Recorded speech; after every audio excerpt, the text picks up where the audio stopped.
Good evening, everyone. مساء الخير جميعا. And we like to welcome you today, or tonight, I should say, to our panel titled, Where is the Project Sponsor? We have a distinguished panelist with us here today. And it gives me Recording in progress. to welcome them to PMI KSA chapter webinars program. I do appreciate the gentlemen taking their time, despite their busy schedule, to join us here today. Starting with Dr. Saadi. He's been a great supporter for the chapter. Dr. Saadi Arda is the CEO of Advisors Management Consultancy Group. And to me, he's beyond introduction and been a great asset, such a dedicated professional that's want to support project management in the region. Thank you, my friend. We also have with us Ross Garland, who is the president of the Project Program and Portfolio Governance Qualification Authority. Such an important figure in the project management world. We also have with us Americo Pinto, and I'm trying to make sure I pronounce the name right and not make any mistakes. Americo, you're there with us? Americo is just waiting for the link, and Ricardo needs to allow to use his camera, please. Okay. Americo is a leader in our project management world, and also Ricardo is with us, I hope, right? Yes, I am. Hi, everyone. My camera is just off here. I need, I think, the host to allow me to open my camera. Okay, but it's a pleasure to be participating in this webinar and joining all of you on this discussion. Well, we certainly see your lovely picture here, Ricardo. Thank you. But you will see me very soon. As soon as it's allowed, I'm joining. I hope so. With this simple, here I am. Okay. I understand there was a late flight, late luggage, huh? Yes, I arrived, I think 2 minutes ago here in my office, but I'm here. Yeah. There we go. Agile project management. Dr. Saadi, shall I turn it over to you now, please? Okay, I think just Americo is waiting for the link. If we can make sure he receives the link, because if I start, I cannot communicate with him. Okay. We'll give it a minute. Okay. Did our team initiate the link for Americo? Yes, I asked him, and Abdul Majid is with us. He heard us. Yeah, he said he sent it. Yes, he said he sent it. Americo Pinto. What I did, Saadi, I just sent him a link too, my link. I don't know if it will work, but I sent him the link I used. Let's see if it will work. Okay. Okay. I'll forward Dr. Saadi the email we sent. Maybe there's just to double check there are no mistakes. Okay. So, if you like, we can start.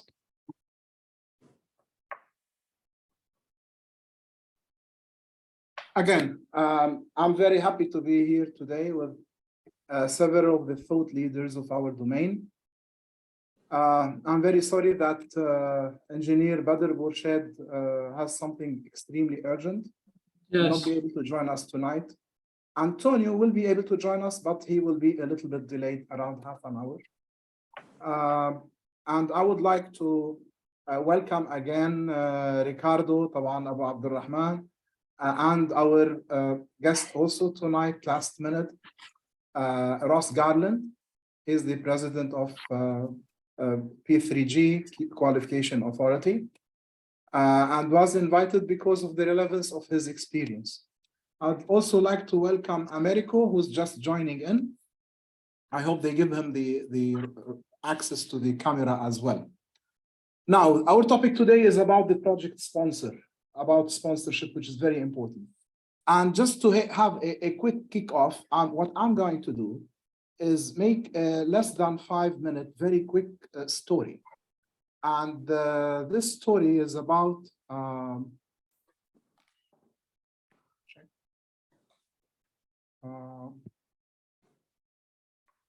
it's about sponsorship. It's We're called- receiving that welcoming message. Seems like the panelists are well known in our area. A lot of greetings. Great. Yeah. Great. Okay. Okay, we see it takes two to tango. Okay. So, in addition to all our esteemed thought leaders, I decided to invite today two more, three more actually, panelists with us, and to tell the story about It Takes Two to Tango quickly.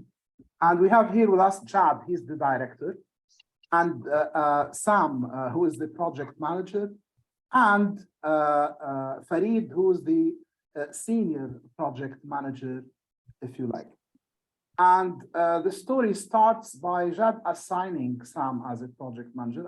Apparently, Jad is our sponsor today, and Sam is the project manager. And like all project managers on the first day, everybody's happy and looking forward to an amazing project with lots of success. And Jad starts with preparing a charter. But the charter is cuff handling, okay? It tells Sam what he needs to produce, what he needs to provide, but it does not empower Sam with the needed resources. Now, Sam is puzzled, and what happens after that? Inevitably, the project is delayed, and many issues occur. And when things go that bad, what happens? Okay, we blame the project manager because he was not able to deliver. But now Jad, as a sponsor, he has a project and he needs to deliver, so he is looking for the next victim. And he hears about this senior project manager who's Farid. Now Farid, on the first day, he thinks, why did they kick off the guy who was before me? And he starts his assessment and investigate. And of course, Jad is providing the same cuff handling project charter, but Farid says no. It's stupid to utilize the same instrument that got us to fail last time. We need to reconsider things. So he put certain requirements. He asked that we need to define your role, Mr. Jad, as a sponsor to support the project and to support me as a project manager. And we need to agree, number two, on the delegation of authority. What can I do? What is the limit of what I cannot do as a project manager? And then we need to work on capacity building for all, including educating the sponsor himself. You see, in many cases, we teach project managers everywhere, everything, but the ones who actually have the authority, the sponsors, they need a lot of knowledge. Now, he agreed, Jad, okay, not happily, to Farid's term. And what happens? When you have proper sponsorship, delegation, good capacity building, you succeed. They succeed together, they collaborate, and they make success. Because sponsorship and collaboration, they make success. And this is the end of our story. So I'm gonna stop sharing and start with our discussion tonight. Great start. Let's start. Okay. So our first angle is to identify the difference between a sponsor and a project manager in terms of accountability, power, authority, influence. And I would like to start with somebody who was smiling all the time. So Ricardo, can we start with you, please? Hello, everyone. It's a true pleasure to be with all of you. You know, I have Saudi Arabia in my heart, and you know it's always great to see Saudi, Americo, and Ross, and to participate in this discussion. And I think truly, many times we underestimate how relevant is the sponsor to the success of a project and to the success of everything we do. We many times we believe that having a sponsor with, I would say, a good name and a good position is more than enough for us to undertake and to deliver the project. But that, in reality, what we see is that we need a sponsor that is not only able to help us to leverage and implement our projects, but it's someone that is very close to us in terms of providing support, enabling our relationship with stakeholders, removing, I would say, the roadblocks between what do we intend to do and what is the reality we face. And I think that Afonso Bucero, that is a great colleague on PMI, he wrote a book about project sponsorship, and it's a super nice book talking about how relevant, and many times we always think that, oh, it's so relevant to set up the right project team, to set up and identify the right project manager. But we don't think too much about the relevance of the sponsor. I'm sure that all of you, including the panelists, will have cases where a project is started to derail when you lost your sponsor or they changed the sponsors.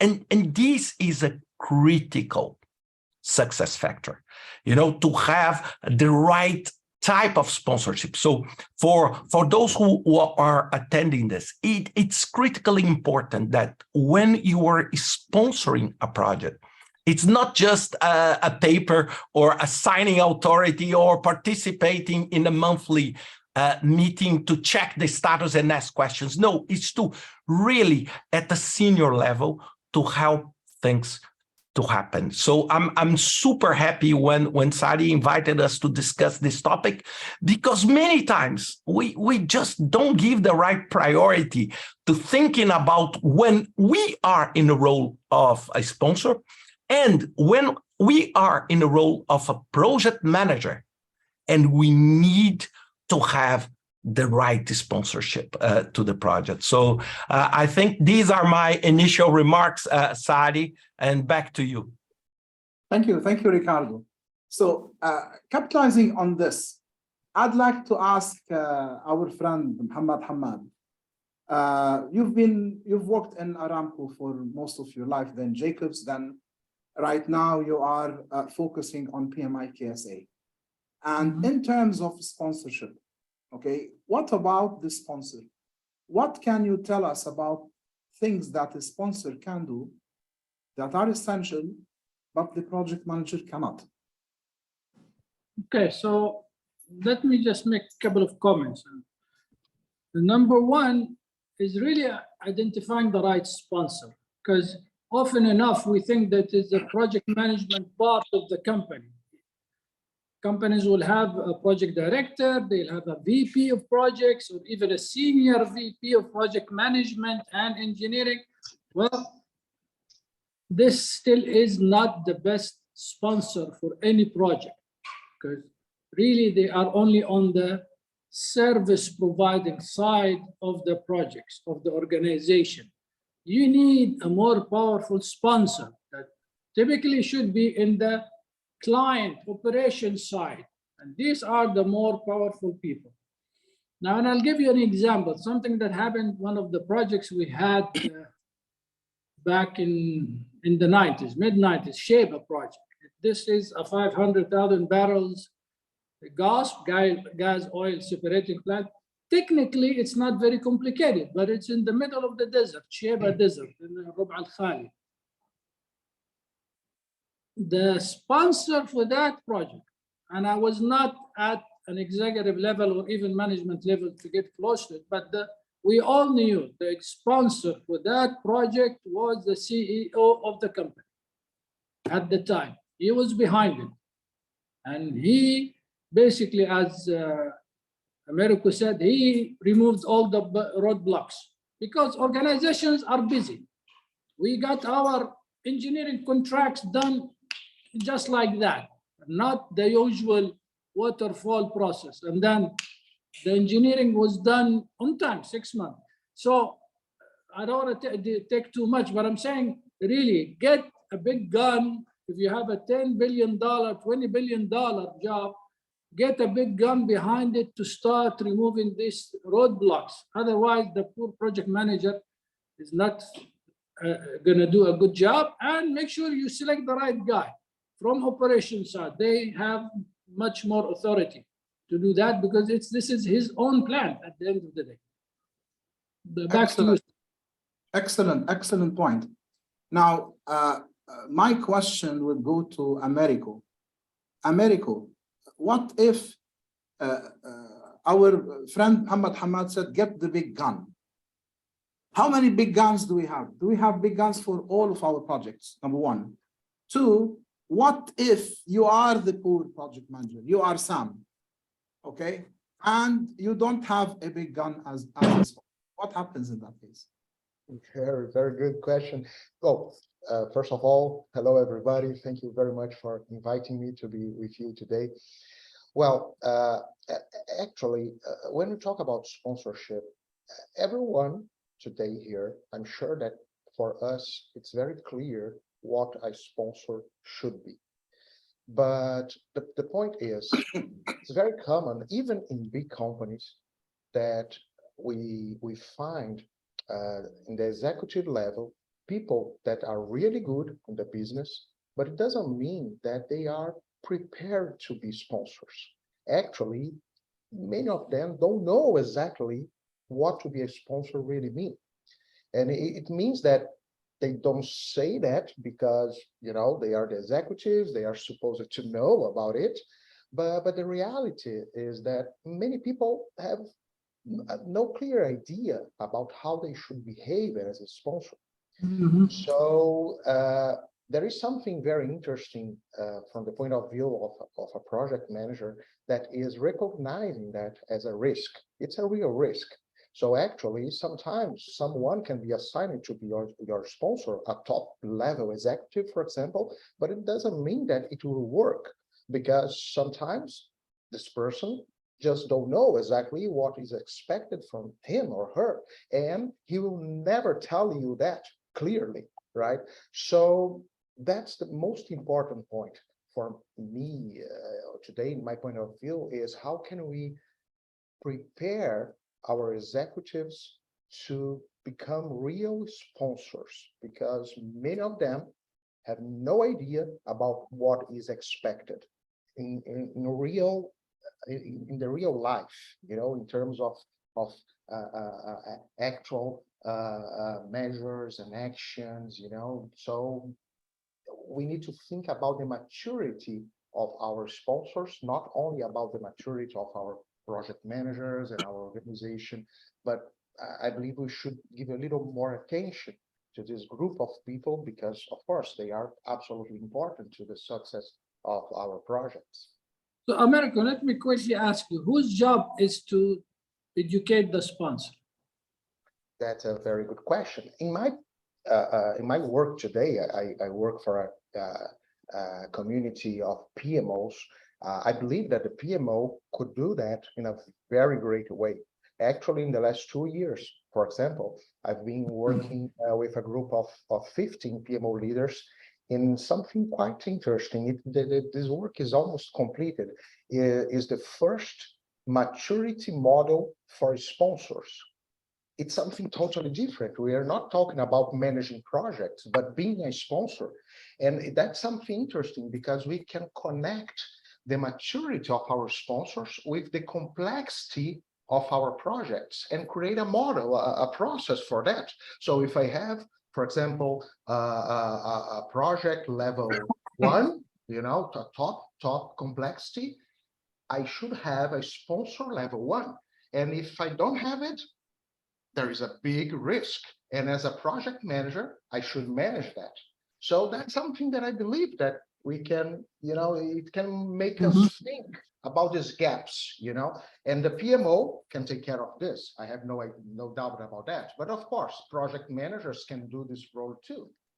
It's possible. Medical and Mohammed, let me just add one point. I think also this I would say training and preparation of the sponsor should be also part of any institutional leadership program. So, for example, every single company, when they have their leaders, they have an executive program that prepare the future leaders of the organization. And project sponsorship is a key aspect of this. I just want to add this because I think this is becoming also a very big trend, I would say, in terms of preparing future sponsors for projects. Yeah, totally true. Correct. And just Excellent. to close my thought, Ricardo said something important, because usually project managers are studying about project sponsorship. How can we upgrade this discussion?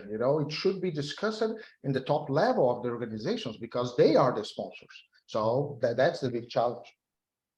Okay, I think you all raised very beautiful points, and we are coming to a good picture here. Though we come to this challenge, which is, I think, one of the questions. I'm going to take questions in a while, not now. But one of the questions is very relevant, because they are asking whether a project director can choose a sponsor. It's the other way around. The sponsor chooses the project manager. You don't choose your boss. Okay. And this is part of the problem. So I'm gonna get all what we discussed and put in the hands of Ross. Okay. So where are we with respect to choosing a good sponsor, and what are, I'm gonna ask next the traits of a good sponsor, but right now, how can we select a good sponsor, and what if we don't have the authority to select the sponsor? What do we do? I think you are muted, Ross. Can you hear me now? Yeah. Okay, brilliant. Thank you for inviting me to this, Sadia. I really appreciate that. Look, there's been some really interesting points raised here, and I just wanted to cover off on two of them. At the very beginning, you asked a question that I thought was absolutely key to good governance, which is, what is the accountability of the project sponsor versus the accountability of the project manager? Now, that's absolutely critical, isn't it? Because if there's a lack of clarity around that, then we know what happens. The project manager will keep pushing all decisions up. And if the project manager doesn't know what their accountability is, they could end up pushing decisions up as well. So we need clarity around who makes what decisions. Now, what I would say is that the project sponsor is accountable for the success of the project. It's on them, to the extent that if the project manager is not doing their job and the project looks like not being a success, that is still the project sponsor's accountability, because they get rid of that project sponsor and they bring in somebody who does know what they're doing. So they're accountable for the success of the project. So the question is, what then is the accountability of the project manager? Well, ideally, that project sponsor will have described their project in a business case.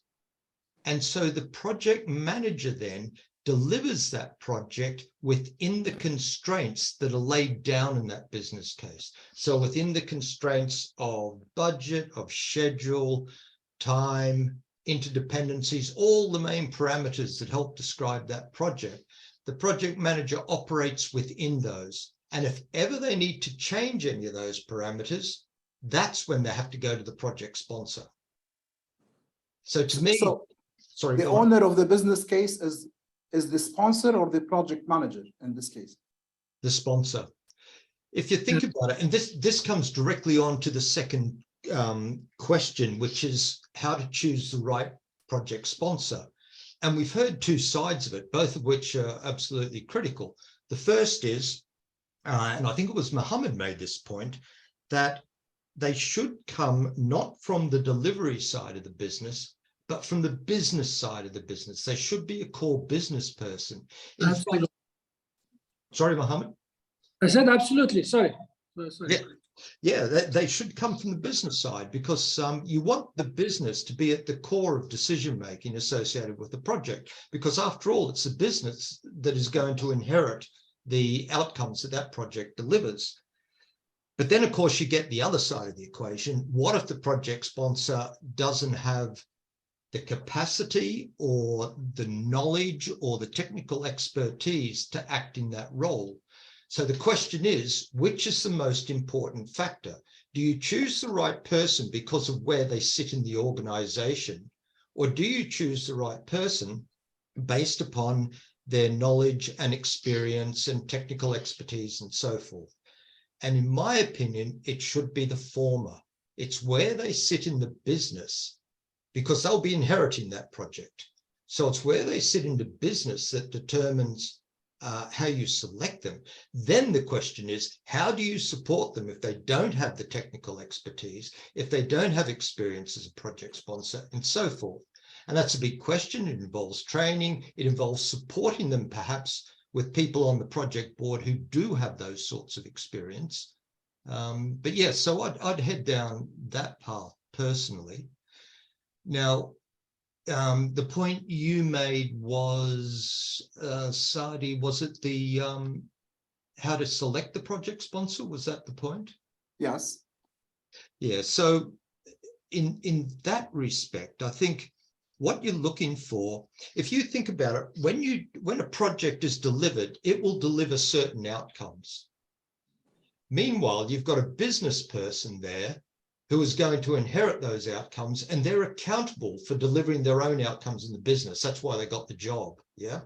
So what we want to make sure of is that the outcomes the project delivers are exactly the outcomes that the business needs.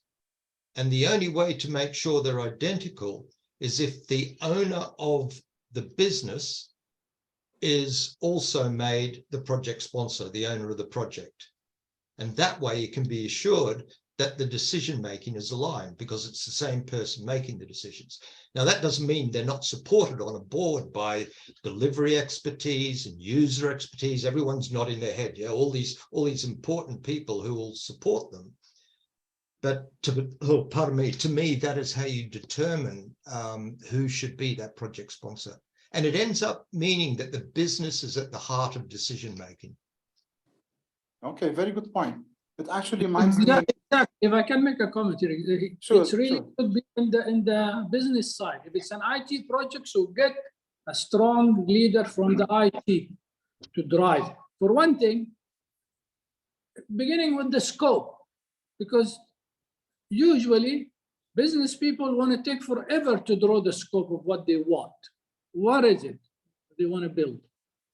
Which technology they're going to use? And they go on and go on and go on. So, and the project manager cannot control that, because they tell, hey, this is a business case for us. We need to make sure we select the right technology, to select the right content, the best location. Well, then you need a big gun, like I said earlier, in the business side, in the IT or in the downstream or the upstream, and say, enough, guys, make up your mind. What is the scope of the project? Or alternatively, Mohammed, the big gun can just say, you, pointing at the project sponsor, are accountable for the success of this project. If you're behind schedule or you go over budget, it's your neck that's on the block. Yeah. That's the whole point of making them accountable. Because otherwise the CEO becomes the project sponsor for all projects, and that doesn't work. That will be the day when operations are accountable for the project delivery. In my word, that's not there yet. It's Okay. it's still the PMT organization who suffer. No, I believe Ross raised a very important point by adding a dimension which is beautiful about the managing of benefits and the sustainability of the business, and on getting to the bottom line of what is required from the project to add or to change within the organization. So starting with the end in mind, as my friend Stephen Jenner talks about it in his Managing Benefit, and going from there, if the sponsor comes from the business side, business sector, even he will have the needed budget and authority because the project is going to change or enhance or grow the business. And then he will assign a project manager from delivery side who is capable of delivery according to the needs of operation, which is the client in this case of the project, which is going to utilize the deliveries in order to realize the benefits they are looking for. So in this regard, let me go back to Ricardo, okay, before we move to another point, because I love the way the discussion is going. What do you think, Ricardo, if we don't have a sponsor who is qualified enough, but let's say he or she, they have the authority which is needed, and they are taking care of the business side, what can we do in this respect? Yeah, I think also, of course, this is a quite sensitive point, but what I would do if I was in this situation is that you need first to improve the best you can your relationship with your sponsor and take the opportunity to help also him or her to succeed. You know, it's something like, it's not just you take the ball as a project manager and throw the ball on the side of the sponsor and say, now it's his problem. No, but try to work in a partnership, like a team with different roles, different, I would say, authorities and different aspects of work, but working together. It's not something like, okay, I have a sponsor that could see things in a different way, and you need to work hard to make him or her to see on that way, to educate. You know, I worked in many projects where I didn't have, I would say, the perfect sponsor. So what you need to do, you need to use everything you have to support, because, you know, it's like when we think that things are different. No, the project and the success of the project, for example, what Ross just said is incredible. The sponsor is accountable to. Is accountable to and must feel accountable to. So you cannot take the CEO and say, okay, every single project that Aramco is doing, for example, the CEO is accountable. Of course, the CEO is the final responsible for the company, but you need to have pockets of accountability into different projects. So the sponsor needs to feel that and needs also to look for help on that. It's not just throw on the project manager or the other side. Beautiful. Excellent. Okay. Shall we move to another point, or maybe I'll take some questions before we move to another point, because Another little story here. yes, I love stories, you know. That's something I've learned. I come from old school where actually sometimes the proponent was never really involved in the project. That was in the early times, and of course that was not the best practice. But I remember a project where we started off in the early stage, and we were called in for a special meeting, me, the program director, and the operation director. There is an assigned operation director assigned to me. That's something mature organization realized, that to have a good project, assign a project team and an operation team to live the project with them.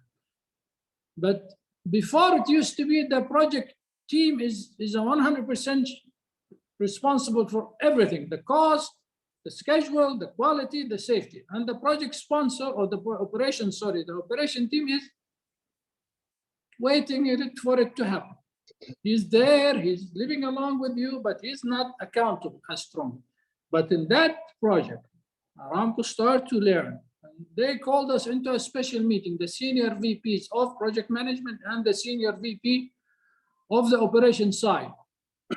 And they looked at us, and both of us had the first name of Muhammad. And they said, Muhammad and Muhammad, you are both accountable for everything, the quality, the schedule, the safety, and the cost. It's not one side or the other. And that was a change in the tone. And we really were very close, that he cannot keep adding scope. He cannot keep changing scope. And he cannot keep adding what they call golden whistles and bells on the project. So again, a joint accountable, and it doesn't have to be higher up. Bring those directors. Back to you, sir. Sorry.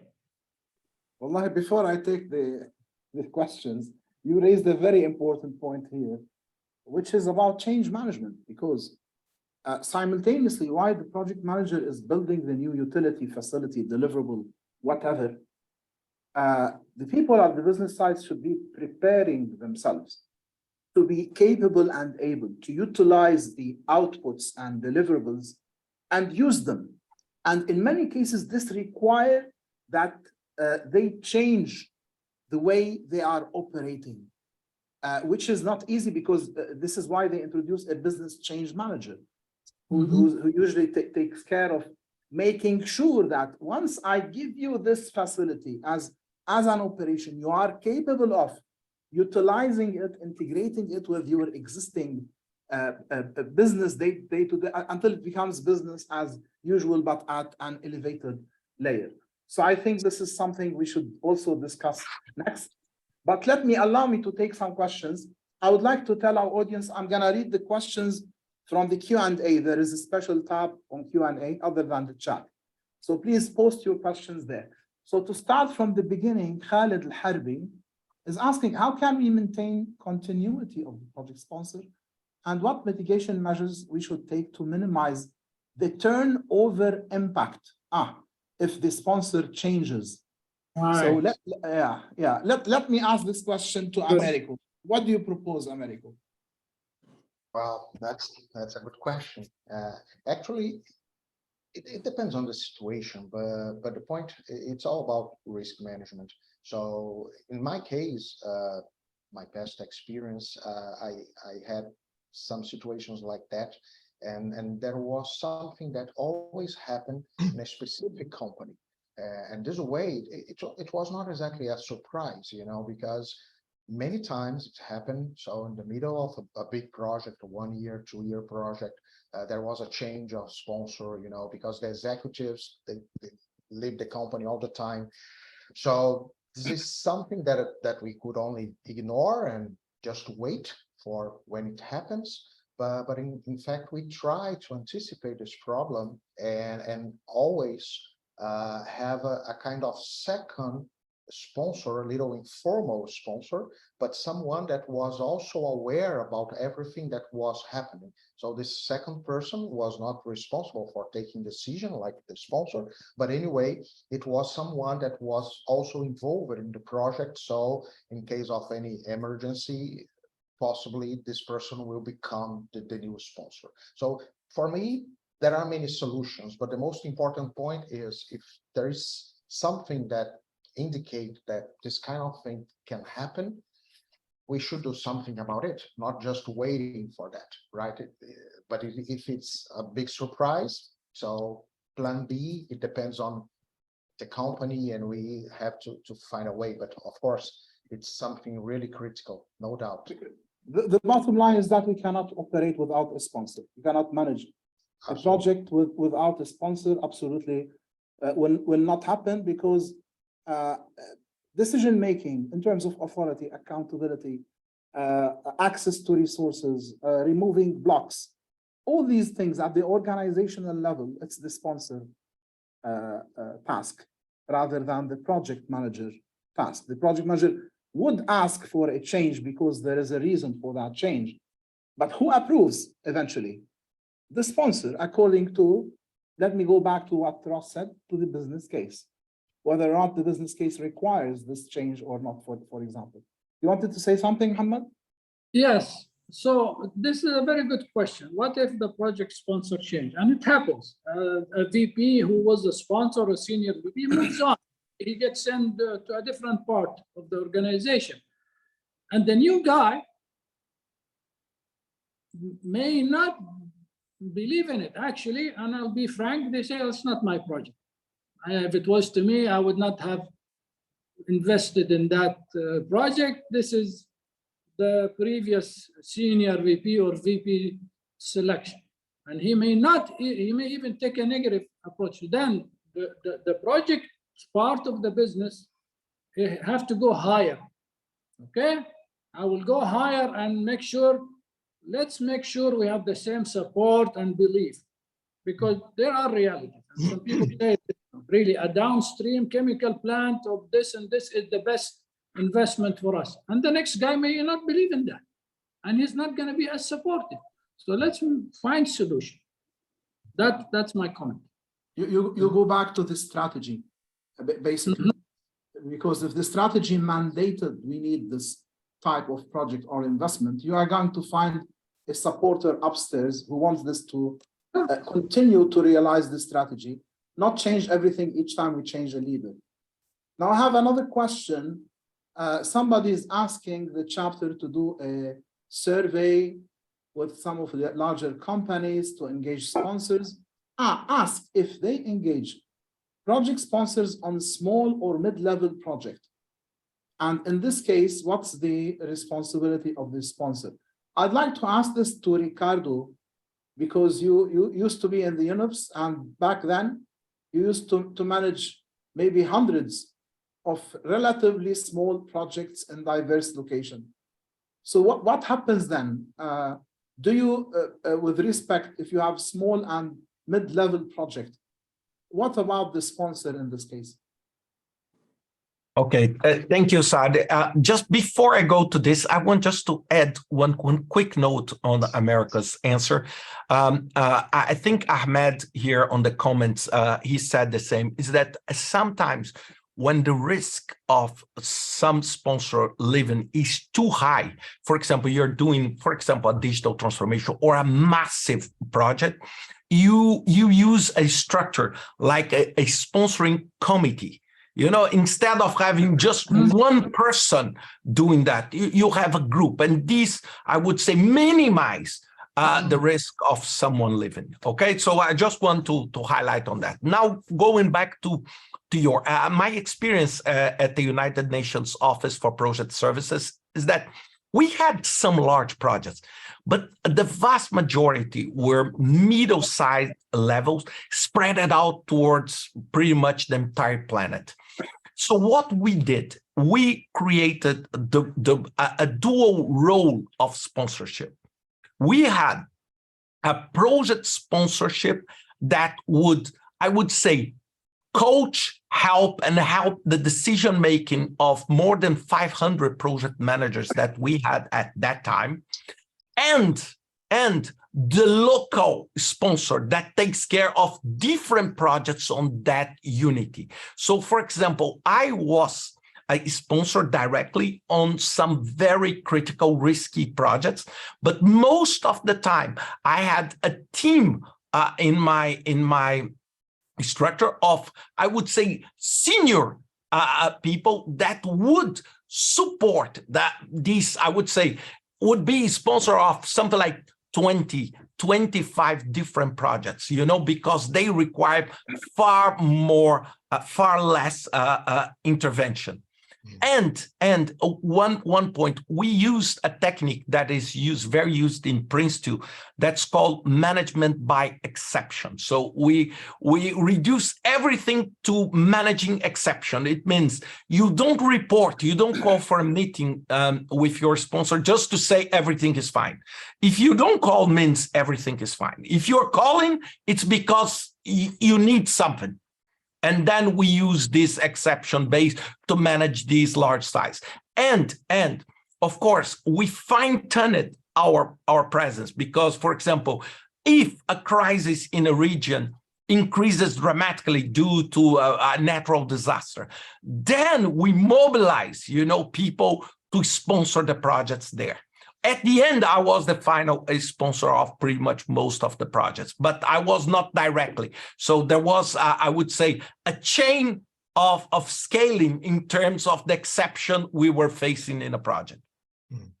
Okay, I believe you raised the third point, which I was going to talk about. Let's start with it. I'll continue the questions in a bit. And it's about the essential role of governance practiced by board of directors, portfolio board, and sponsor for the success of projects. And this is something we would like to discuss, starting with Ross, if you can tell us a bit about what are, because you mentioned the board and Ricardo mentioned the board, the term board, we heard it several times today. Mhm. Can you tell us what is the board? Why do you need the board? What does it do in terms of governance? What's its relationship with the sponsor? We'll start with you, Ross. I'll take it to the other colleagues with us today. Sure. Well, let's start with that project sponsor, because the project sponsors, if we agree, they're accountable for the success of the project. What you don't want, though, is somebody in isolation making key decisions that can impact the whole of the organization. So you need to support them and support them with the key stakeholders. So the key stakeholders, the core stakeholders, core decision makers for that project sit on the project board with the project sponsor.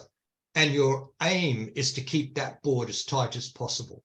And I know we're talking about projects, we haven't spoken about programs, and there's complexities around that dynamic and so forth. But so the board's there to support the project sponsor.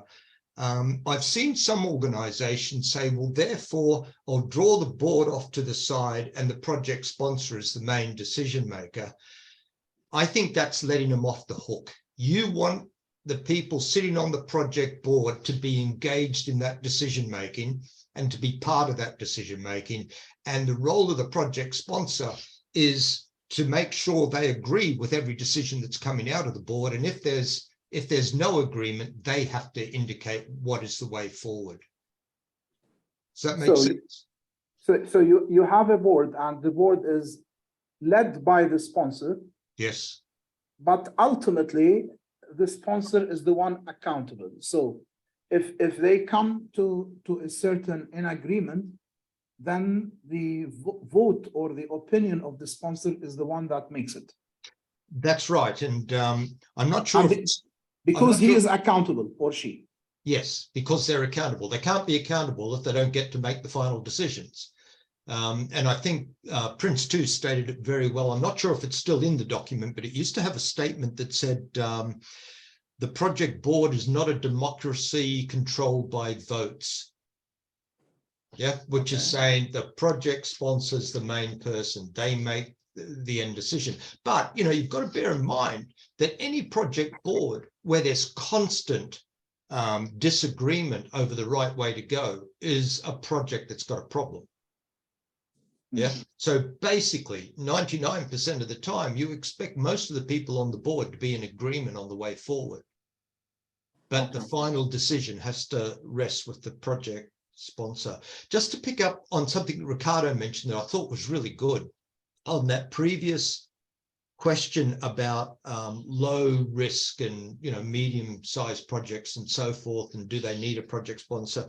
Yeah, absolutely they do. Every project should have a project sponsor, but we know that if we put too much governance in place, we're going to kill a small project. It just doesn't need it. So the point that Ricardo made is that you can have a project sponsor who's sponsor for maybe 20 projects. Yeah, and that can be, if they're very small projects, what you do is you push the accountability for that project sponsorship down into the organization, get it away from the C level, get it away from the direct report level and take it down another level so that small projects still have an owner. What you don't want is orphans. You don't want projects that are orphans. And an orphan is a project that doesn't have a sponsor. Very good point.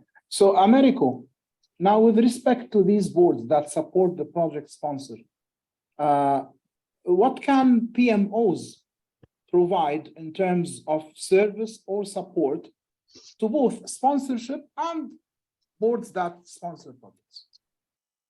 Well, there are some different things that I've already seen in big companies, different countries.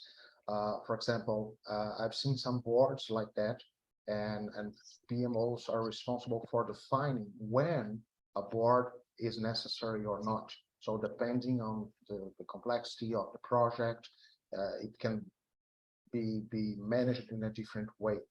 The second point is about who should compose this board in terms of level, in the organization. Sometimes it should be a very senior executive or not.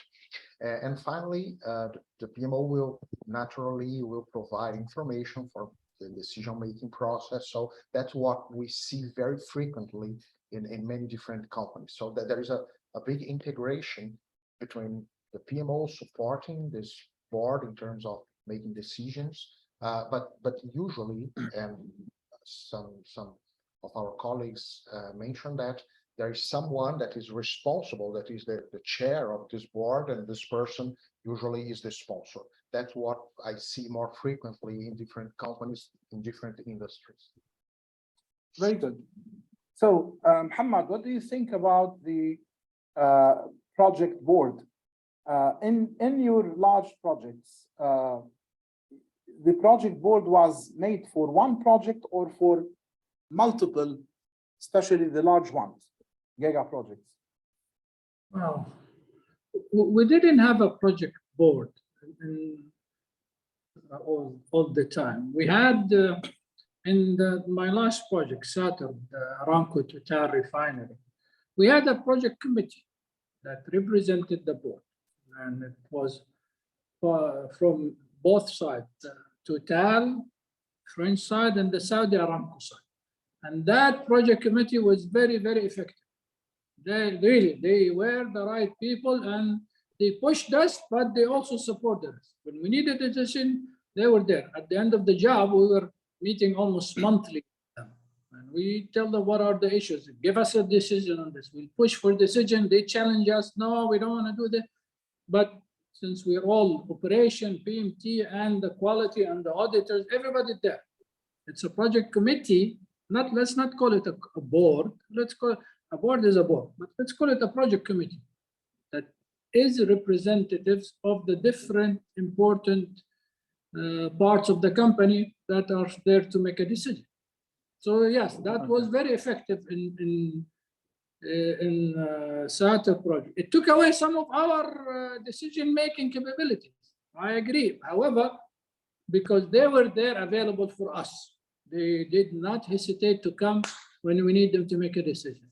So that was very useful for us. So the nice thing is that you bring all the key decision makers rather than just stakeholders and put them in one room together. So whenever there is an issue or change or a strategic decision, a very large and critical decision for the project that the project manager cannot by himself do, the sponsor, maybe he has the authority, but not necessarily all the technical knowledge and all the detailed knowledge from all the other parties. You put them in one room together, and then now you have better decision-making capabilities that would serve the project to move ahead furthermore. And structure it. We used to meet, like I said, every quarters, and at the end became monthly. You don't need to call it khalas, because they want to come and check how are you doing. They want to see the progress. And if you have a problem, they don't want to wait another month for them to hear about it, because a month is too long at the end of the job. Yeah, very good point. Ricardo, would like to add anything on this point before we take some more questions and move ahead? No, I'm fine. I'm just hearing, and I cannot agree more with this. I would say many times when we call the concept of board or committee, we need just to be sensitive on where the decision-making process relies on. So it's a very strong comment. Yeah, and good. Perhaps when we say board, many people understand the board of directors, or maybe a board that at organization level managing a portfolio of projects and awarding within phase gates and whatnot. But then when it comes to a project board, maybe some call it a committee for the board, just to differentiate. But as long as we agree on the function, that this function is positive and needed and pushes the project forward. This is good. Now, I'm thinking to leave all the questions till the end. I still have two points rounds to finalize together. The second point now, actually the fourth, discuss the organizational perspective on projects like value chain, portfolio, strategic alignment, and benefit realization.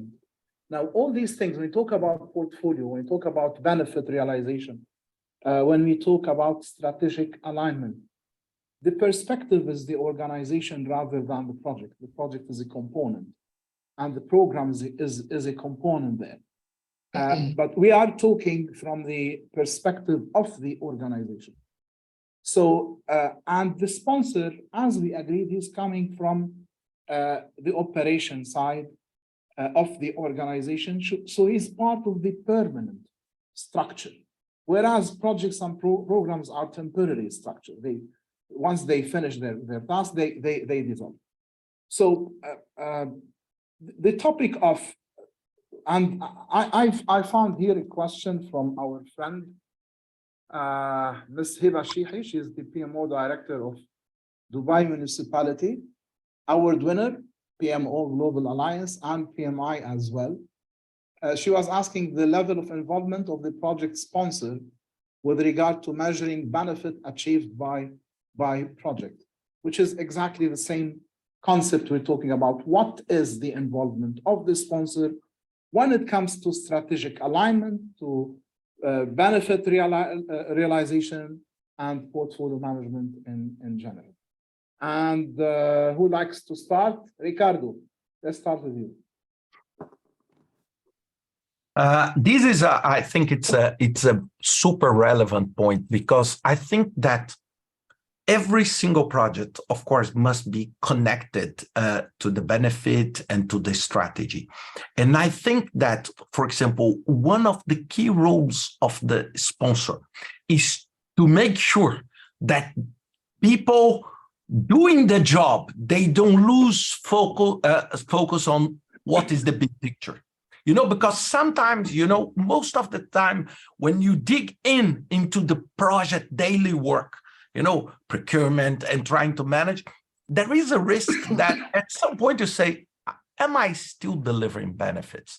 I want to tell you, because we were all telling stories here. I used to work a lot with venture capital and startups and these small companies. And I need to be honest, one of the biggest risks of the founder's mindset is this, because sometimes you have just a magic idea that is truly good, that will deliver a massive benefit. And then you remove your hat as, I would say, this innovation, and you put your head as, now I need to do it. And then you go deep and you just lose the connection. And then 6 months later, you said, bingo, I have the product in my hands now. But then you say, oh God, but the market does not need it anymore, because now 25 different companies are doing that. But during that journey, you lost the sight, because benefits are in this volatile environment we live in. They change. They change what is important. You know, so many times you start a project, you need to reshift your priorities, because things don't just change. You know, the market, the landscape, geopolitics, resources, and you need, and who is responsible to make sure this alignment happens? The first one is the sponsor, because he or she is exactly this link to make sure, look, you know, we need to come back here a little bit more and have this perception. Otherwise, you produce on time, on budget, something that does not deliver any outcome. And this becomes pointless. Okay. If I can add a comment here, Dr. Saadi, maybe another way of looking at it is that the project goes through different phases, and the project sponsor can change during these phases. So the initial phase of scope and preliminary design, feed 1, feed 2, and drawing exactly what is the deliverables, then you really need a business side sponsor to make sure they know what they want. But once you move into an execution phase of the project, contracting and start working with the contractor, you may need different capabilities because scope is fixed. Nothing is going to change.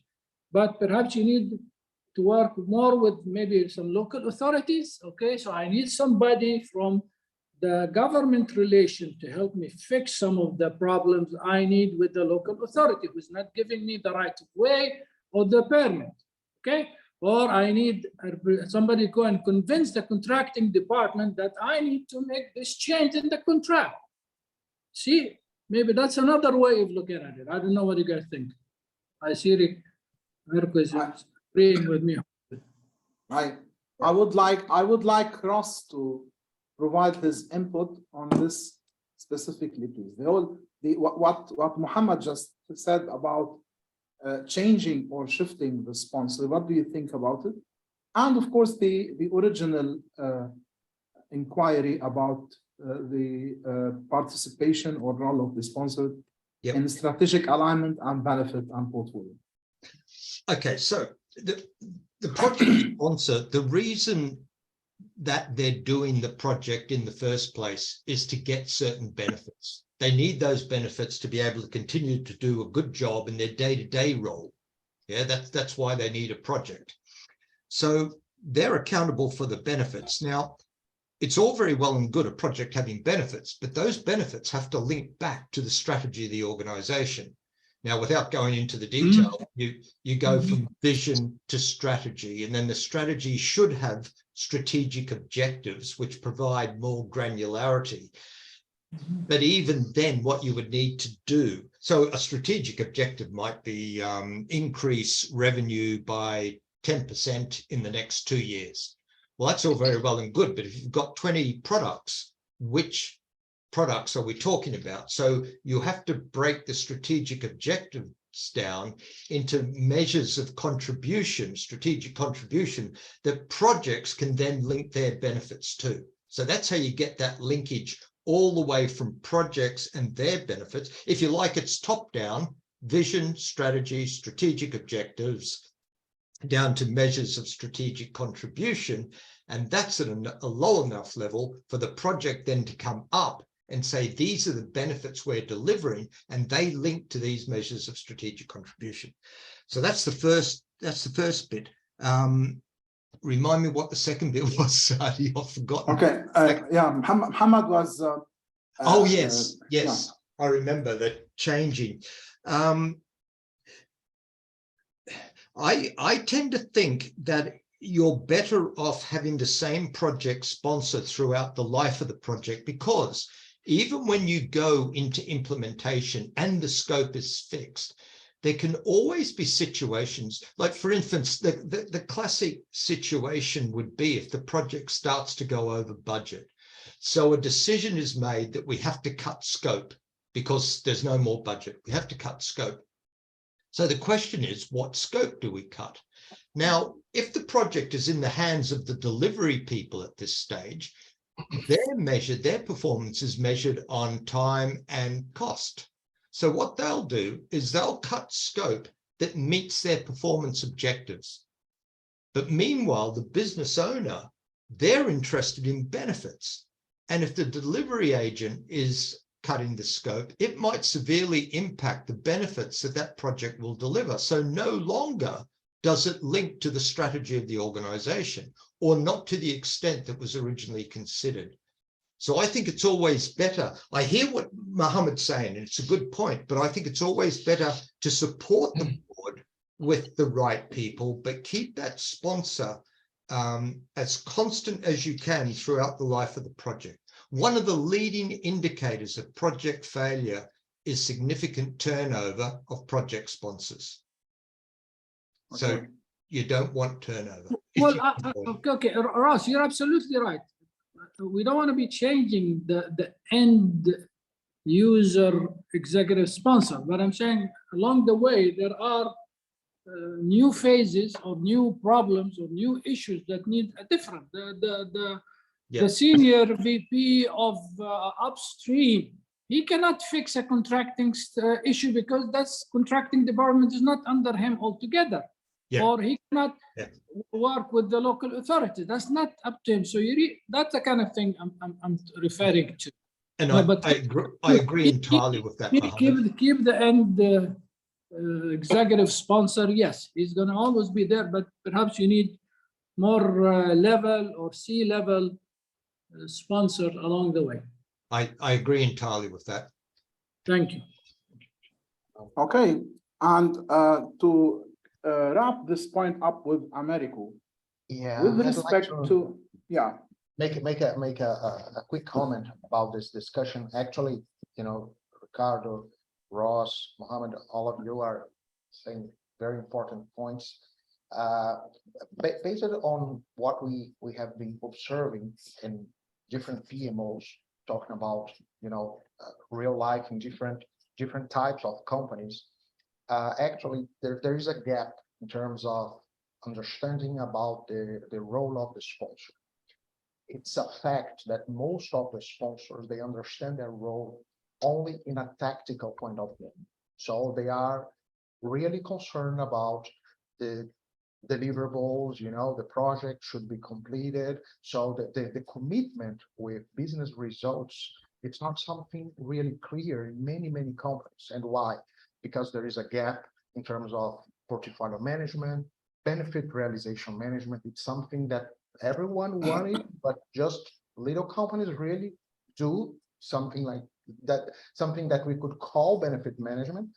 So there's a big gap in terms of how the sponsor should behave, and it connects us with the first thing that we discussed here.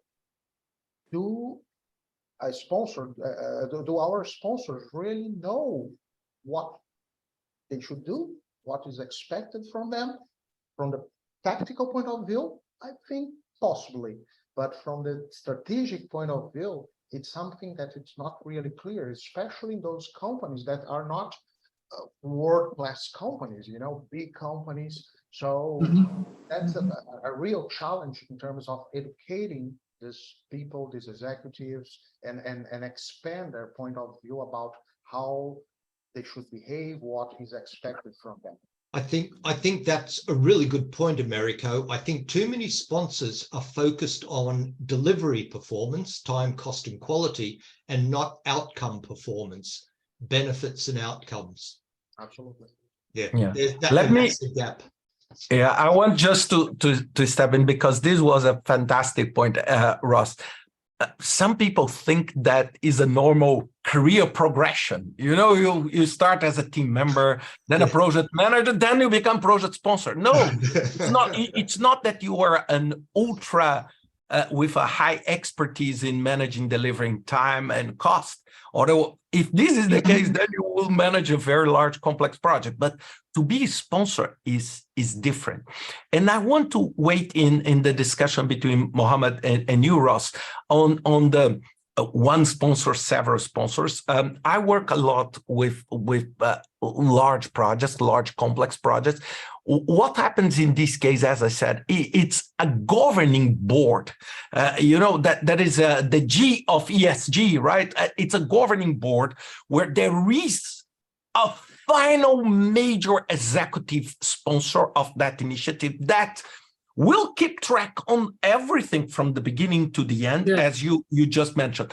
But in this governing board, there is someone that is more with a strong expertise in one area of the project that will, I would say, do and support the project manager on that specific effort. And I'm saying this kind of governing board is something that is very common in these large complex programs, because you cannot have one person, because, for example, in the oil sector, some projects, they take many years. So you don't have this ability to have, I would say, one single person taking care of this 10-year project. So this is why this governing board takes a place, and it's very useful in this case. Just want to weigh in on that. Good point. Thank you. Excellent points. And this gets us to the last point, which was supposed to be the second. the traits and competency skills required for a sponsor. And I have my friend from Bahrain, Iman Daibel. She's asking if we are to design a training program to project sponsor, what will be the key items that we should cover that project sponsor should master? So let's get him educated first on project management, because sometimes they don't understand the project management and they look at project managers as contractors and do this. Well, come on, get to know our business first before you start telling us what to do. At least one thing, get him to understand a little bit how project management is done.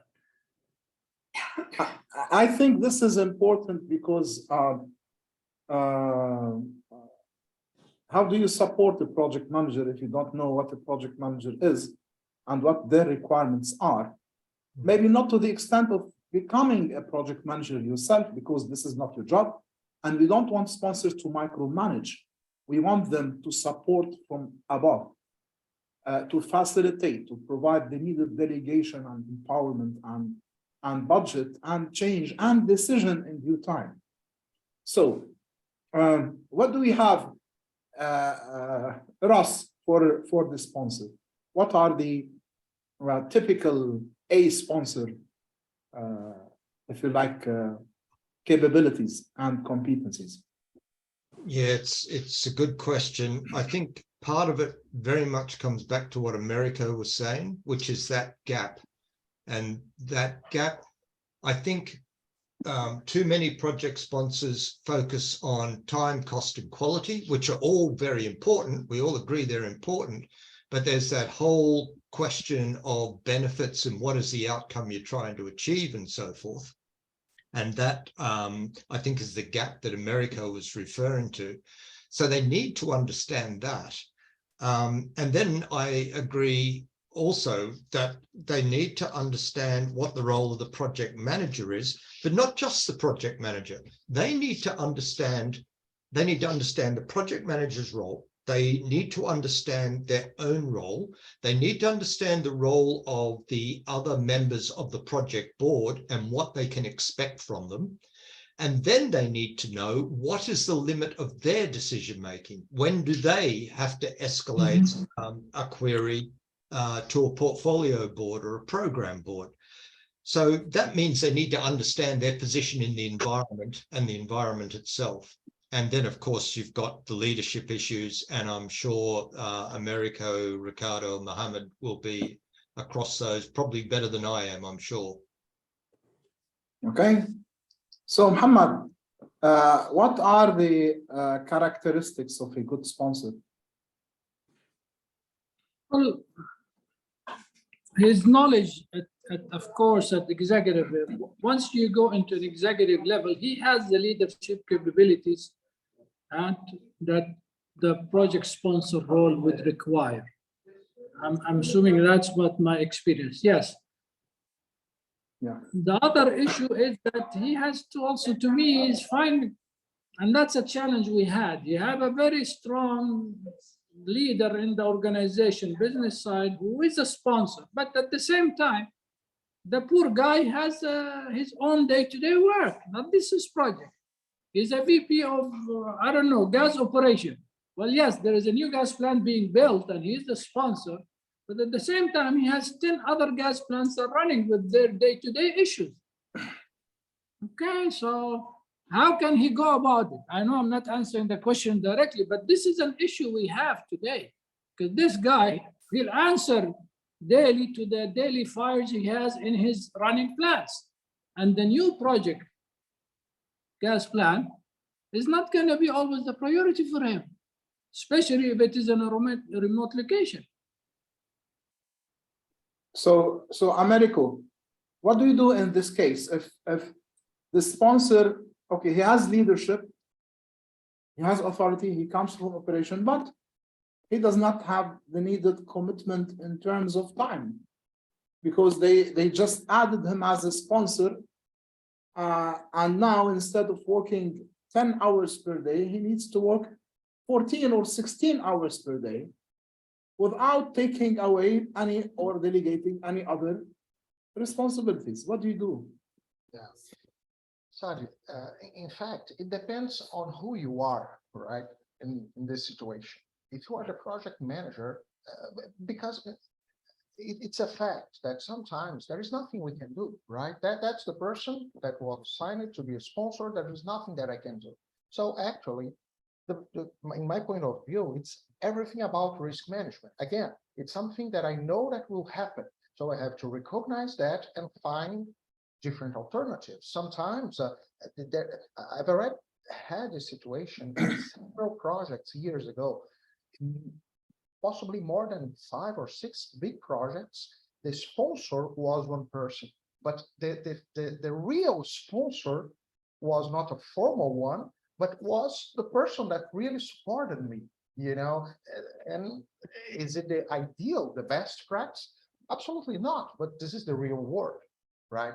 And just to complement the previous discussion about competencies, I'd like to suggest change management, but from the human perspective, right? Because the technical stuff, usually the project manager is taking care of that. But in a big picture, this human perspective of change management is something very important, especially for transformation projects. So that's something that I believe that sponsors should be prepared to deal with.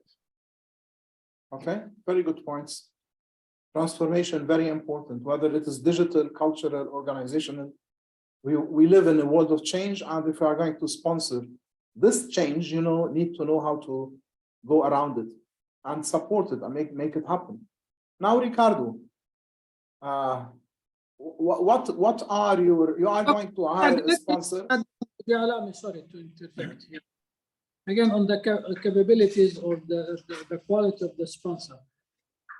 Maybe it's not a question of capabilities, it's a capacity issue.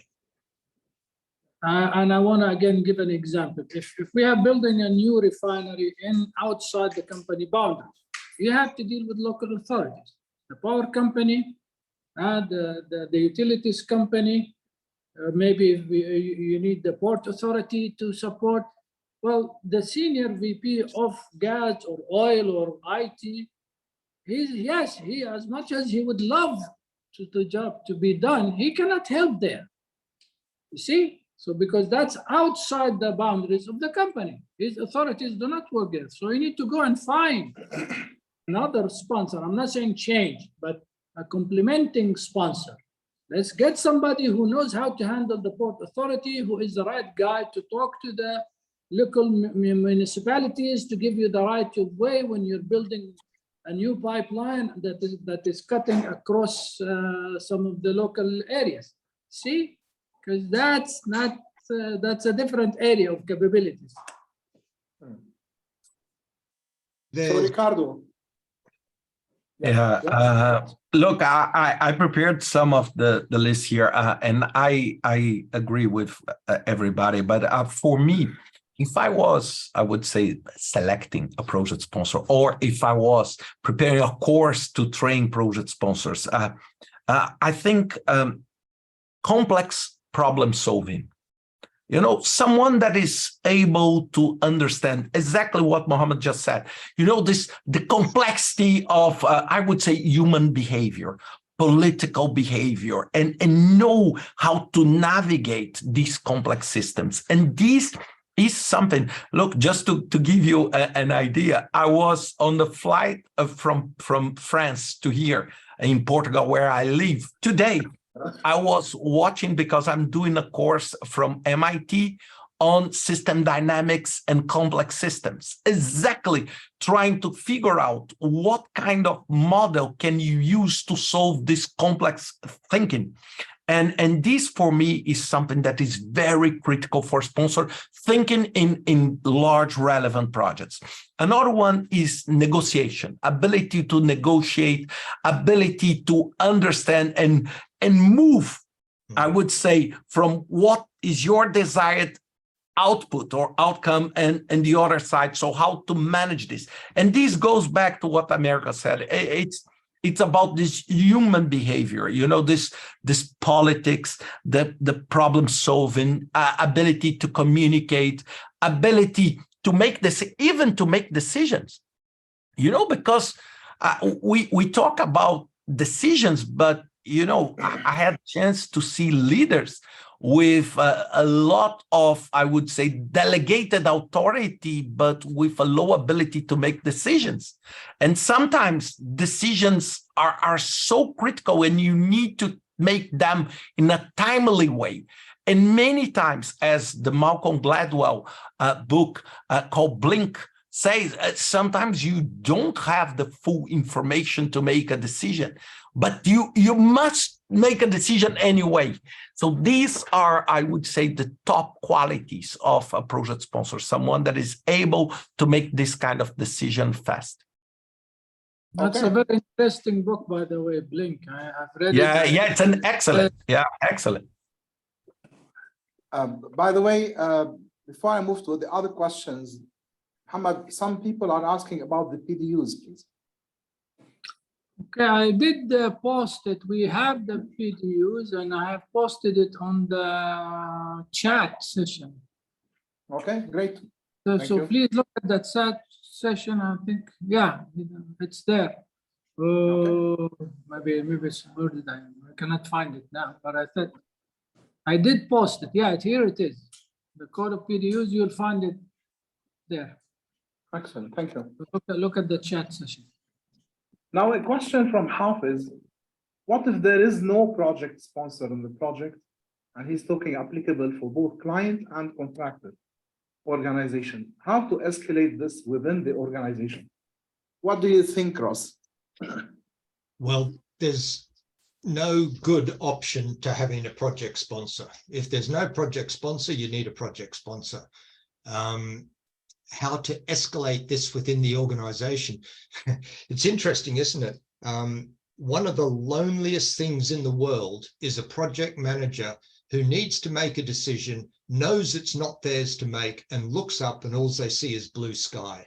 It's a very lonely position to be in, because they know that if there's nobody above them, not only will there not be a decision forthcoming, but they'll be the one that's blamed because the decision's late, which goes back to your cartoon, because the project's late, which goes back to your cartoon at the very start. So how do you escalate it? It depends on the structure within the organization.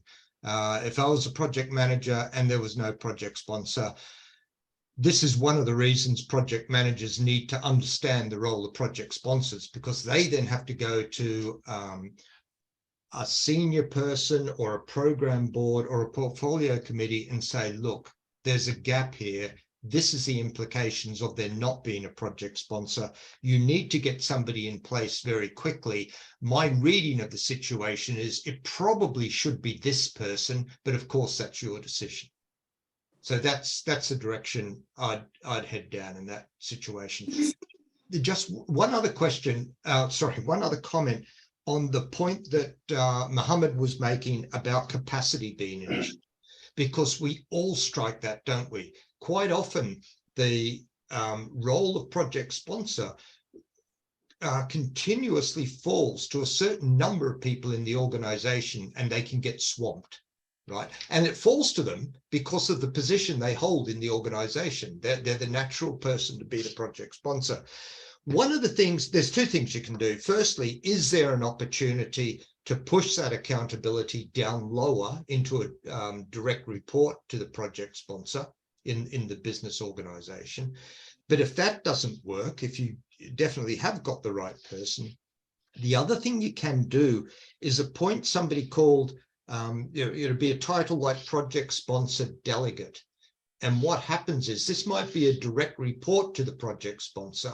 They step into that delegate role and they take the load off the project sponsor, share a lot of the responsibilities, but they don't share the accountability. The accountability stays with the project sponsor. It's just that they do the legwork for the project sponsor. And that's one way that I found in the past can help a project sponsor. Sorry. Okay, great. My friend Muhammad Khair Damashi is asking, what about having a committee as the sponsor? It will consist of different key stakeholders, project like business owner, client, PMO, etc. What do you think, Americo? You are muted. Yes, and I couldn't hear you well. Could you? Oh, okay. I can't find. The question about what about having a committee as the sponsor? Okay. Yes. We discussed that a little a few time ago. Actually, we call that boards or committees. So Yeah. it's something that I've already seen in different companies. Usually, as I said, they are organized and maintained by PMOs. But to be very honest, it's not something very common, right? Usually, you have the executive board, and they act as a committee because they are aware about the projects, especially the strategic ones, the more important projects, and they act when they are needed. But specific committees or board for projects, it's usual when you have a very big project, capital project. So maybe it could be a little more usual, but most of the companies, I don't see that, to be very honest. Okay, now there are multiple questions. Is the sponsor going to be a single person or a team? I believe we answered that. He's a single person, but he's supported by a committee or a board. And Abdulrahman al-Dosari asking, can the project manager be the project sponsor or vice versa? What do you think, Ricardo?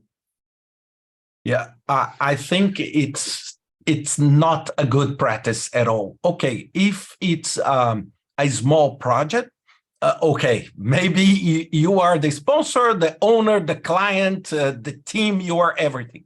But in larger projects, one of the critical things of the relationship between the project manager and the project sponsor is your ability to share and talk to someone, to have a different point of view. And this, if you don't have these two roles in different people, it's the only thing you can do is self-reflection, because you cannot bounce back ideas and say, look, I'm thinking about doing this as a project manager. What do you think? What is your view? What do you think we can handle? For example, I saw some of the comments, this late payment, for example, in the project. How do we handle? If you don't have this person to bounce back, it's very challenging for you. So it's not a good practice at all, okay, doing that. And in large projects, then it's not at all, okay? Then it's not at all. It's not recommended at all. Perhaps if you are an entrepreneur, you have your own money, you are investing your money, and you're managing your own new venture as a project, then you are both, but you can live like that only to the extent where you are reaching growth. Once you want to grow and build a structure and have something sustainable, you're gonna have to split this sponsor. Dear Sadi, let me just share a fun example. Even when you plan your holiday, if you are married, you have a sponsor. You have a sponsor, you need to bounce back ideas. You just don't make decisions that, by yourself. So it's always... Don't get yourself in trouble. Okay, so this is just one comment. So I truly believe that you need to have these two in the different roles. Now a question to Muhammad. What should be the approach of the project if the sponsor is doing micromanagement on every activity? What should the project manager do?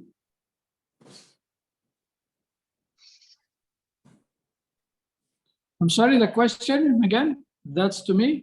Yes, you have a project manager and his sponsor is doing micromanagement. So he puts his hand in everything. What should he do? Well, I guess it is a challenging thing. This is can be a sponsor or your boss who gets involved. It's a question of building a trust over time, and it's not an easy solution. And that's one thing we had with the project committee I was referring to. You just have to deal with it in that way. He is making decisions. They were getting involved. They took away a lot of our financial authority for us, and we accepted that. And just you have to cater to that if you know what are the backgrounds to it. I don't know. I don't have, if he gets in front, maybe just telling him, okay, come and take my role one way or another. And that's not the most diplomatic answer. But if he gets involved in a lot of decision making, it depends on the phase. Maybe that's another thing I want to go back to. Phases change in the early phase versus the late phase. I don't know. I'll leave the door open to the other gentleman to help with the answer. Ross, what do you think? Yeah, it's a nightmare scenario. We've all been there. And it comes down to personalities in some case, even if you train the sponsors so they know what their role is, which is big picture strategy, managing those key aspects of the business case, and let the project manager get on with managing the details of the project. Even if they know that, if you've got the wrong personality there, it can still occur. And I'm with Mohammed. I'm not sure how you get around that. You know, you can train until you're blue in the face, but if they've got that personality that says, you know, I'm risk averse and I want to make sure that they're doing exactly what I want, then, you know, you can point out the downside. The downside is they're marking their own homework, because if they're making all the project management decisions, then at the project board level, they're looking at what they've decided, as opposed to getting a project manager to push forward solutions based upon their expertise as a project manager. So you're probably not getting the best outcomes from the project anyway. With the micromanagement, as one of the audience said, it's a result of mistrust. So there is a bigger issue there. It's a result of what, sorry? Mistrust between the sponsor and the project team. So there is a bigger issue. It's not just micromanagement. It's a whole thing that they don't seem to trust each other. So Yeah, something it can be lack of confidence as well. It can be lack of confidence. It can be feelings of being exposed, that they want to get so involved in the project. So if anyone questions them about the project, they've always got an answer. So if that's the case, if that's the reason for them delving down, what you can do is brief them better, make sure they're always briefed about what's happening to the project, and that might help. Give them the dashboard on a weekly basis. That's it. Just keep telling them you have a weekly dashboard, you have a monthly dashboard of the project. Give him these numbers on time, ahead of time. Make him happy. Let him know that you are going in the right direction, and he will stop, hopefully, getting to micromanage. The people in micromanagement will never stop unless his boss comes and hands in other tasks to them. So the only way to get them out of your way is that they get assigned their own jobs to do, and now they don't have time for you, and suddenly trust happens. Get him busy with something else. Yeah. I've seen lots of questions about how to train, with what type of training, what do we train them and what not. And here I have a small intervention. I believe every sponsor should be trained a little bit on understanding what the project is, a lot on leadership, as you mentioned, all the traits of good leadership, servant leader, whatever. And of course, they need to know a little bit about portfolio management, and a little bit about managing benefit, and a little bit about governance. Probably these are the things that are important, that they will practice. They need to learn these things. Now, somebody's asking, project sponsor and project owner, are they the same person? Who'd like to answer this? Sponsor versus owner. Owner is the owner organ. Yeah. In the past, I've often used that term project owner and project sponsor interchangeably. The key is being clear what you're talking about. Yeah, so defining their accountability and defining the responsibilities. And then you can call them whatever you like, really, as long as you're clear what those two things are, particularly the accountability. So I think that they can be the same if you want them to be the same. So there is a question for you, Ricardo, from our friend Mona Zghair. And she's asking about what differs in the role of a sponsor when the team leader is managing the project using a disciplined, agile methodology, which is an important thing. I think. Yeah, no, question it's highlights. yeah. What is the concept is that one of the key aspects of agile is to have, I would say, what I used to call SDWT is a self-directed work team. For example, in agile, you don't have the role of someone managing the work of others. What happens is that the full team manages the project together. And this is a great aspect of agile and sometimes a great challenge too. So the role of the sponsor is to represent and make sure that this team has all the resources and everything that is needed to do the work, so that there is the right environment for them to flourish and work as a team. So it's much more an enabler to create the environment where the discipline agile or any agile team can work together. And this is the role of sponsorship. Most of the time, there is a decision-making framework that allows the team to decide by themselves. So it's not something that I would say in a waterfall, you go to the project manager to approve something or not approve something. In this case, the team has the autonomy to make, I would say, most of the decisions with this framework of decisions. And the sponsor creates all this enablement environment for them to do the work. So it's like different role here. Yeah. But also, even in agile, there is a threshold. And if you absolutely.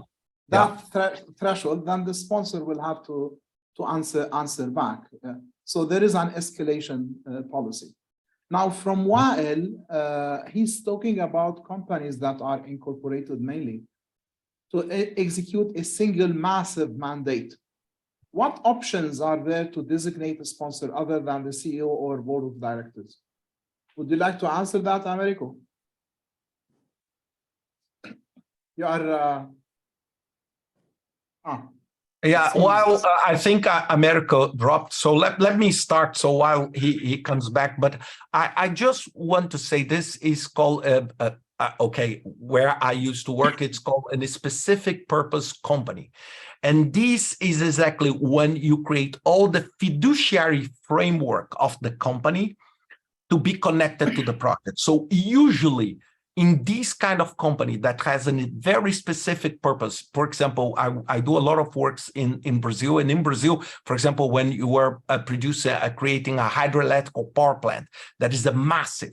So the partners, the owners, they create a specific purpose company where the CEO of this company is like the program director, you know, responsible for everything. And the project board, the board of directors of this company is this sponsoring entity. But this company will be dissolved, for example, when operation starts, for example. So it lasts for maybe 3, 4, 5 years, and they dissolve. And this is to give one of the aims, a legal framework to that. Because sometimes inside the company, you don't have, I would say, this complete legal framework. But on that specific case, for example, you can attribute responsibilities on every single level of the project while the project exists using the country legal framework. Okay. I think, Sadi, also that those sorts of organizations are often set up to expedite decision-making, because they feel that having a company whose focus is purely on the project or the program will make faster and more effective decisions than otherwise. But there's a risk associated with it. And the risk is that when you set up a special purpose vehicle such as this, or Ricardo, a specific purpose company, same thing. When you set it up, potentially you're taking the project away from the business that is going to inherit that project and making decisions, if you're not careful, in isolation. And that can be dangerous. You've got to make sure that the core business stays involved in the decision making if the project isn't being run from within their organization, if that makes sense. Otherwise, you can end up with outcome. Otherwise, what you can get is the SPV is setting about delivering an asset as opposed to delivering business outcomes. And there's a difference between assets and business outcomes.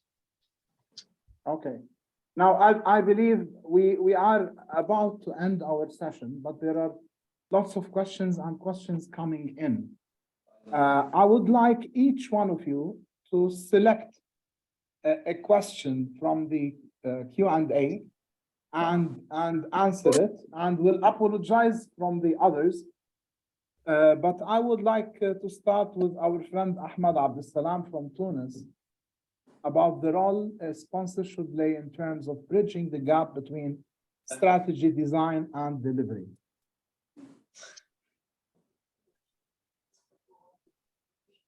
Do you want to start with me? Yeah, if you like, because he addresses the question to you. Yeah, I saw this is one because when I heard you saying, okay, so first, thank you very much, because I'm sure he asked this because I created the Coursera course, Bridging the Gap between strategy, design, and delivery. But the role of the sponsor is exactly, for example, when you were doing, for example, a transformation, organizational transformation, this is usually a massive program. And the role of the sponsorship and the senior executives is exactly to create an environment to make this happen. For example, in the case, I want just to use an example. In the case of PMI, the CEO of PMI was the sponsor of that. And there was an executive leadership team. I'm just using this as an example, composed by 5 the most senior members of PMI, like I would say this is sponsoring committee on that. So the role was to make sure that all the cultural aspects of transformation, all the resources were in place to do that. And this was a 2.5-3 year project, with massive implications on the cultural side and the human side. And I just want to suggest there is a brilliant article of Professor Tabrizi talking exactly about that and about technology and talking about this human side and how the sponsors and the leadership team must be aware of that. And it's an HBR article called Digital Transformation is Not About Technology, talking about exactly this change management component. So this is what we try to address on this concept of bridging the gap. Excellent. So, Americo, are you back with us? Yes, I am, but I can't turn on my video. Okay. Did you select the question? If you can select the question and answer it for our audience. Actually, when I try to turn on my video, there is a message. You can start because the host has stopped it. I think you should authorize. Or maybe the registration. I'll ask you. Okay. How can the type of PMO impact the role of the sponsor? Whether it is, they say, directing, strategic, administrative, yeah. Depending on the focus of the PMO, the way that you will interact with the sponsor will be totally different. Actually, there was a previous discussion about the difference between project owner and project sponsor. There are some places that they define it to different roles. So the project owner has a little more strategic approach. Sometimes is someone from the senior board, and the project sponsor is an executive, sometimes a middle level executive, but with a little more tactical approach. So it's a difference between the commitment with benefits and commitment with deliverables. So of course, if the PMO is more strategic, it's easier. Easier is not a good word because it's never easy, but it's you have more chances to approach all these things that we are discussing in a more strategical way. So the connection with benefits, etc. I mean, it looks much more viable, especially if you are connected directly with top executives. So PMOs can be really critical and key to make everything happen. Great.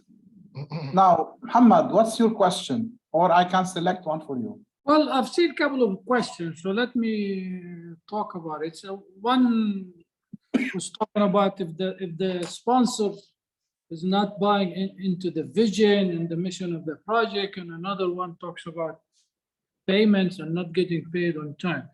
Then there is an organizational issue that need to be fixed, okay?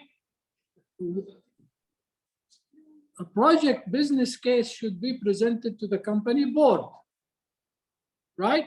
And once that board of the company approve the business case, then okay, let's go and start engineering phase and come back with a project scope and get another approval from the project board.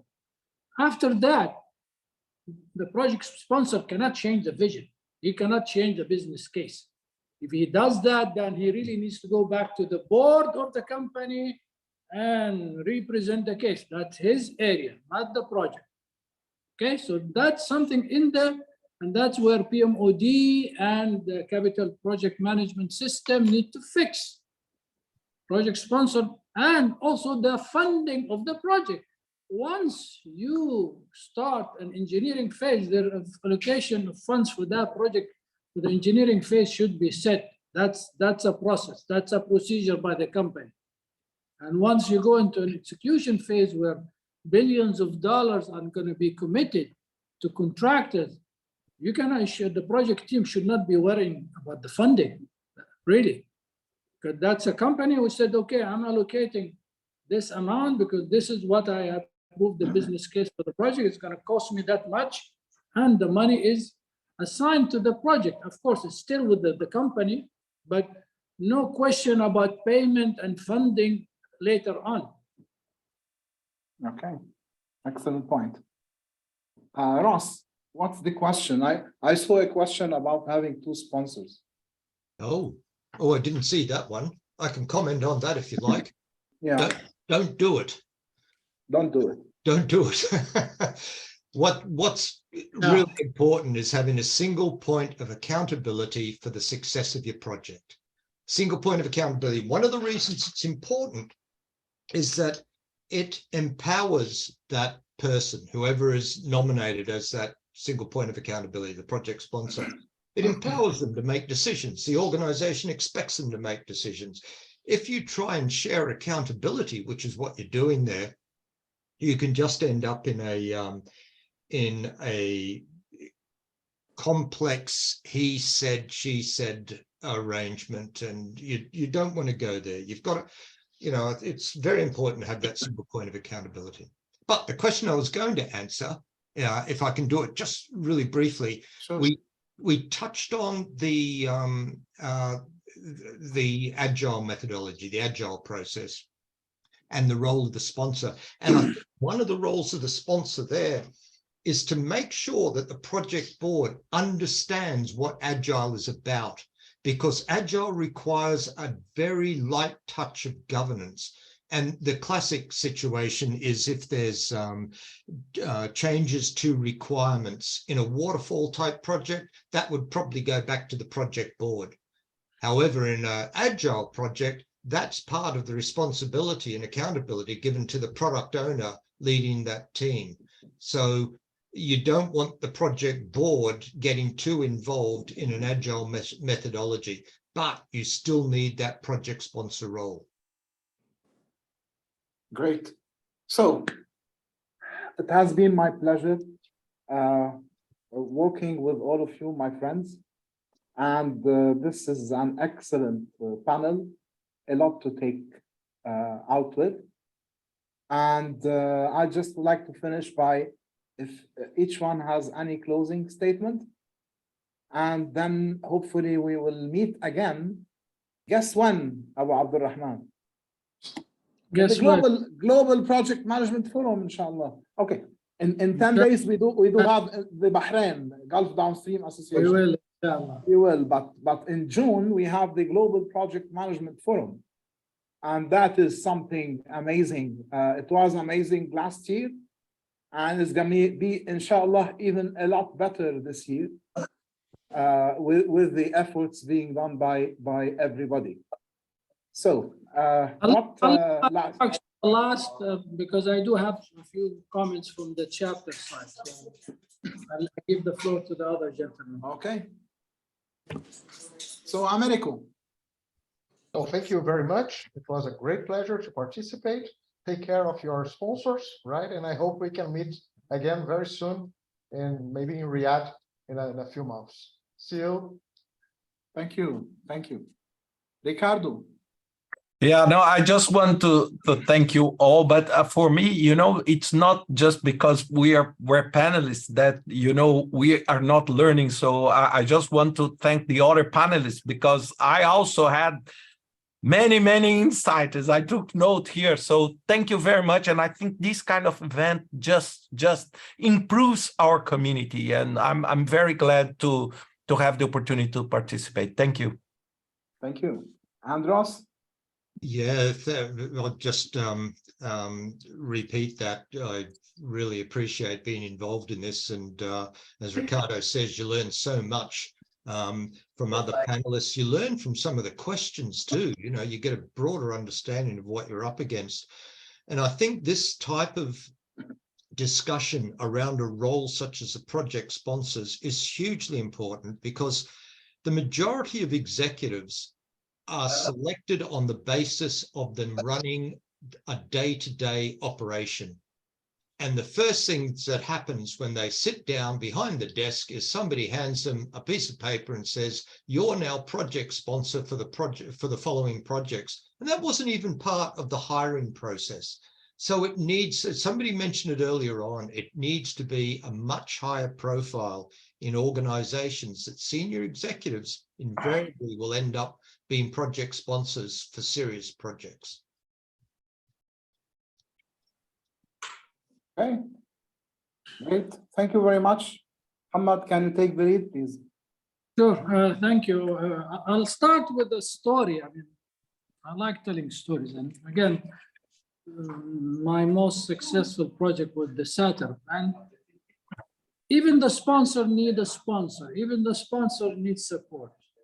And one thing I saw throughout the project was the executive support. We had the two CEOs of Total. At the time, it was Christopher de Margerie, the late Christophe, and at the time it was the ex-CEO Khaled Al-Faleh.